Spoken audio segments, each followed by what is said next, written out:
નમસ્કાર મિત્રો, ચૈત્ર વસાવાની જામીન અરજી અંગે આવ્યા મોટા સમાચાર.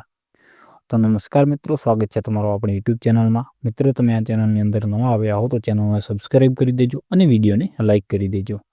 તો મિત્રો, આપણા ધારાસભ્ય શ્રી ચૈત્રપી વસાવા 13 તારીખના જેલમાંથી બહાર આવવાના હતા, પણ એ અમુક કારણોસર જેલની બહાર નથી આવી શકતા અને ચૈત્રપી વસાવાની સુનાવણી 28 ઓગસ્ટના રોજ થવાની છે.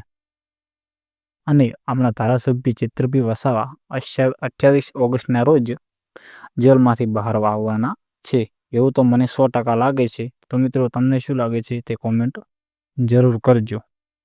અને હવે ચૈત્રપી વસાવાના વકીલ શું કહે છે તે તમે વિડીયો ધ્યાનથી જુઓ અને તમે કોને સપોર્ટ કરો છો એ પણ કોમેન્ટની અંદર લખતા જજો. અને આગળના વિડીયોની અંદર હવે તમને ક્લિપ મળી જશે, તે તમે ધ્યાનથી જોઈ લો. આજરોજ દેડિયાપાડાના ધારાસભ્ય શ્રી ચૈત્રભાઈ વસાવાની જે જામીન અરજી હતી, એ જામીન અરજીમાં હું અને અમારા સાથી વકીલ મિત્ર જે હાઈકોર્ટના છે જુગલભાઈ ભરડા બંને હાજર હતા. અને હાલમાં જે ફરિયાદી છે, મૂળ ફરિયાદી જે છે, એમના તરફે વકીલશ્રી હાજર થયા અને એમણે એવું કીધું કે અમને ઇન્સ્ટ્રક્શન્સ, એટલે અમને અમારા ફરિયાદી જે અસીલ છે એમણે એવું કીધું છે કે તમારે અમારા તરફે વકીલ તરીકે રહેવાનું છે. એટલે એમણે હાજર થઈ અને કોર્ટ સમક્ષ આવતી તારીખે એમનું સોગંદનામું રજૂ કરશે ને એમને જે કંઈ ફરિયાદીને બીજી વધારાની વાતો કેવી છે એ કહેશે એવું જણાવેલ છે.